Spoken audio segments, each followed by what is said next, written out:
BA part second Sanskrit महाकवि कालिदास प्रेमितम अभियान शाकुंतलम नाटकम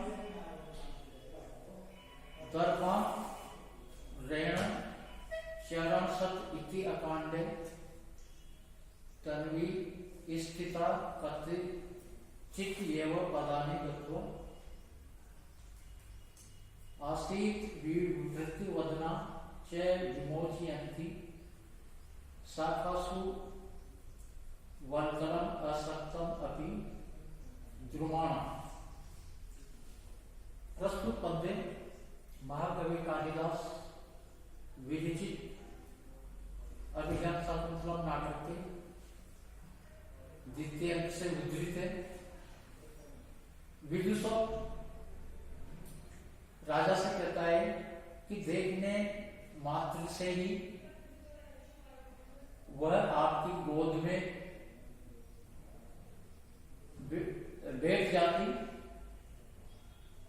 राजा कहता है कि परस्पर विदा लेते हुए उसने शालीनता पूर्वक अपने प्रेम भाव को अत्यधिक रूप से प्रकट किया है, क्योंकि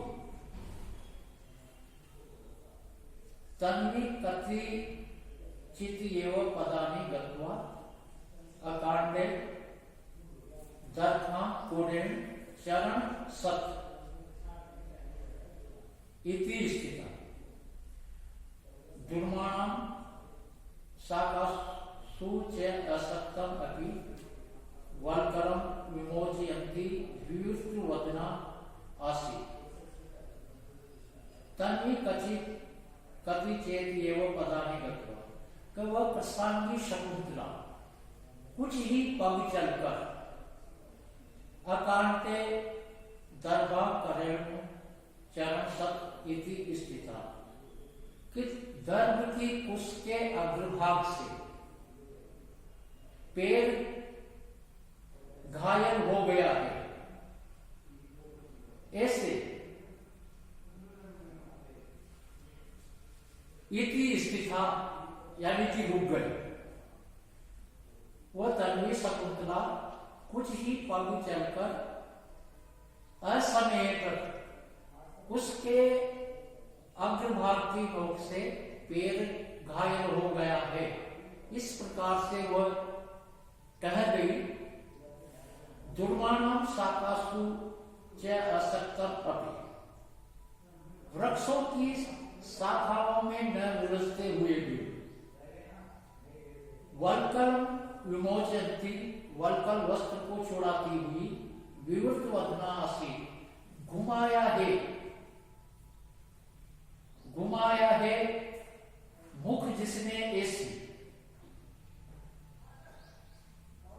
मेरी ओर देखते हुए खड़ी थी।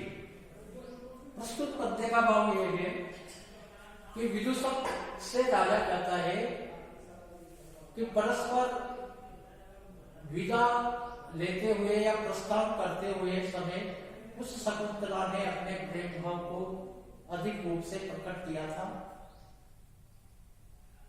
फिर वह कृष्ण की शकुंतला कुछ ही पग चलकर अनावसर अकांडे कुश के अग्रभाग से पैर घायल हो गया है, अर्थात पैर में कांटा चुभ गया है। इस वजह से वो मेरे को देखने के बहाने से वह कुछ देर रुकी थी। उसके बाद वृक्षों की शाखाओं में अपने वल्कल वस्त्र न उलझते हुए उन वल्कल वस्त्रों को छुड़ाती हुई मेरी ओर मुख करके कह रही थी। प्रस्तुत पद्य में राजा को देखने के दो बहाने बनाए हैं। पहला तो कि उसने कुछ ही पग चलकर उसने तो मेरे पैर में कांटा लग गया है, इस बहाने से, उस कांटे के बहाने से वह थोड़ी देर रुकी। और दूसरा बहाना, जाते वक्त वृक्ष की शाखाओं में न उलझते हुए भी वल्कल वस्त्रों को छुड़ाने के लिए वह राजा दुष्यंत की ओर मुख घुमाए हुए उसको देखने के लिए रुकी। तो यहाँ पर जो शकुंतला ने राजा दुष्यंत को देखने के लिए जो बहाने बनाए हैं, उससे राजा कह रहा है कि उसने, शकुंतला ने दोनों बहानों से देखने से ऐसा लग रहा है कि शकुंतला का दृष्टिकोण या जो प्रेम भाव है या वह जो शकुंतला है जो अनुरक्त है, तो वह बेटे पे अनुरक्त है। प्रस्तुत पद्य में वसंत ऋतु का छंद है। वसंत ऋतु का छंद का लक्षण है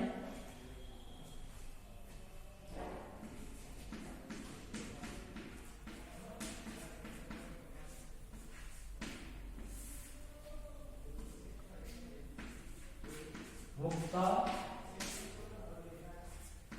वसम तिलका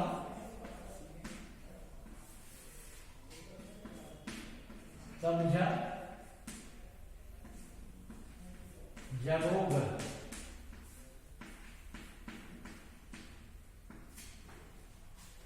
वसंत टीका छंद के प्रत्येक चरण में 14 वर्ण होते हैं। प्रत्येक चरण में गणों का क्रम तगन, भगन, जगन, जगन और अंत में 2 गुरु वर्ण होते हैं। प्रस्तुत पद्य में असक्तम अपि पद में विरोधाभास अलंकार।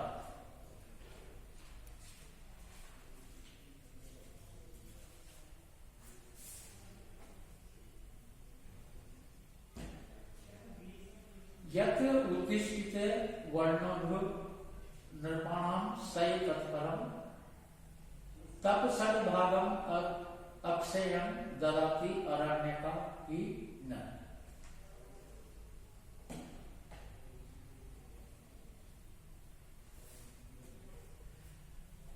वर्णभ्य यत् उद्दिष्टित नृपाणाम तत्फलम सै ही अरण्य का न अक्षयम तप षडभागम ददति।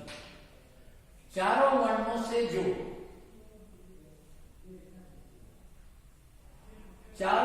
से जो धन प्राप्त होता है, नृपाणाम तत्फलम सही, राजाओं के लिए उसका फल नष्ट होने वाला होता है। चारों वर्णों के द्वारा जो धन प्राप्त राजाओं को होता है, उसका फल नष्ट होने वाला होता है। ही अरण्य का न असयम तप षडभागम ददाति, क्योंकि जो वनवासी तपस्वी है, न अक्षय कभी नष्ट न होने वाला अर्थात अविनाशी, तप षडभागम ददाति, कि तपस्या का छठा भाग देते। राजा दुष्यंत विदुषक से कहता है कि कुछ तपस्वियों के द्वारा मेरे को पहचान लिया गया है, इसलिए आश्रम में किस बहाने से पुनः जाया जाए। विदुषक राजा से कहता है कि आप तो महाराज है और वहां जाके कह दो कि निवार का छठा भाग राजकर के रूप में दीजिए। तो इसी बात पे राजा दुष्यंत विदुषक से कहता है कि हे मूर्ख, इन तपस्वियों की रक्षा के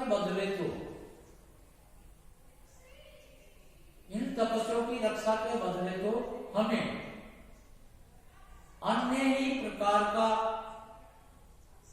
जो कर प्राप्त प्राप्त होता है वह रत्नों की राशि या रत्नों के ढेर से भी अधिक अभिनंदनीय होता है। तो उसी बात को प्रस्तुत श्लोक में राजा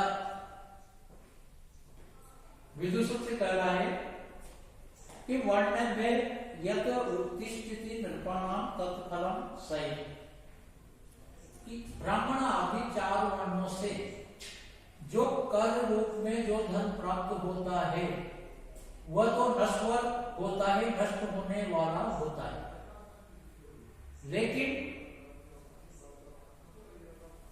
अरण्य का न अस्तयन तप 6 भागम ददाति, लेकिन इन तपस्वियों की रक्षा के बदले में जो कर अप्रत्यक्ष रूप से प्राप्त होता है, जो कभी नष्ट नहीं होने वाला होता है, वह अपनी तपस्या का 6ठा भाग हमें देते हैं। राजा का कहने का तात्पर्य यह है कि जो ये धन होता है नश्वर होता है, वह कर रूप में प्राप्त होता है तो नष्ट हो जाता है, लेकिन ये तपस्वी लोग जो तपस्या करते हैं और तपस्या का जो फल होता है वह इनके रक्षा के बदले में उनकी तपस्या का 6ठा भाग हमें प्राप्त होता है, जो अविनाशी होता है। प्रस्तुत पद्य में अनुष्टुप छंद है। अनुष्टुप छंद के प्रत्येक चरण में 8 वर्ण होते हैं। अनुष्टुप छंद के चारों चरणों में 5वां वर्ण लघु होता है। अनुष्टुप छंद के सभी चरणों में 6ठा वर्ण गुरु होता है। अनुष्टुप छंद के द्वितीय और चतुर्थ चरण में का 7वां वर्ण लघु होता है।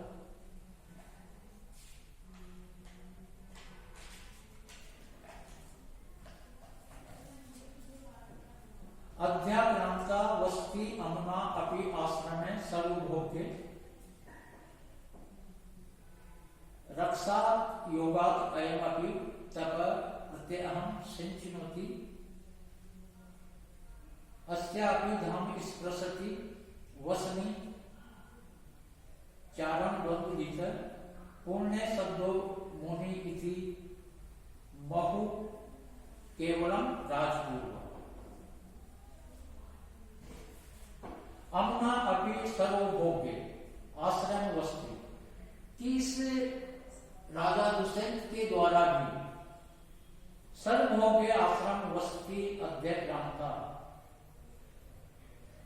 सभी के द्वारा आश्रय प्राप्ति करने योग्य इस ग्रस्त में आश्रम को निवास स्थान बनाया है, अर्थात ग्रस्त आश्रम का आश्रय लिया है।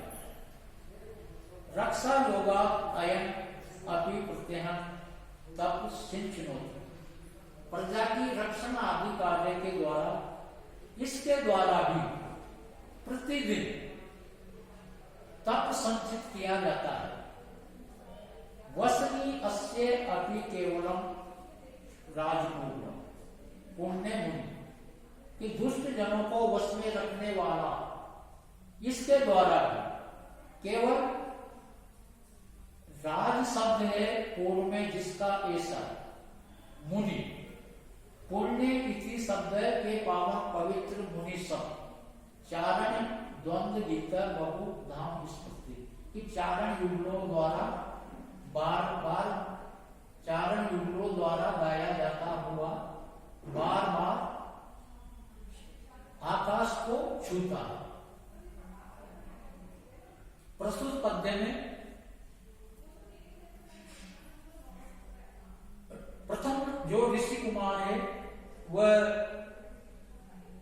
कहता है इस तेजस्वी राजा का शरीर है, ये विश्वास उत्पन्न कर रहा है अथवा ऋषि तुल्य ही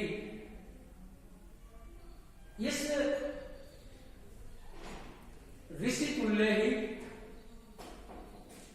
ये राजा का भी कार्य होता है। तो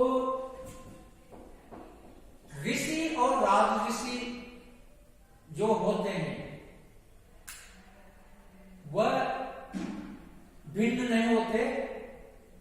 जिस प्रकार से एक ऋषि है वह तपोवन में रहते हुए अपनी तपस्या के द्वारा प्रतिदिन तप को संचित करता है, उसी प्रकार से राजा दुष्यंत भी गृहस्थ आश्रम में रहते हुए प्रजा की रक्षा आदि कार्य से धर्म रूप धर्म को संचित करता है और अपनी इंद्रियों को वश में रखते हुए दुष्ट जनों को अनुशासन में रखते हुए जिस प्रकार से ऋषि अपनी इंद्रियों को वश में रखते हुए अष्टांग योग के द्वारा तप को संचित करते हैं, उसी प्रकार से ये राजा है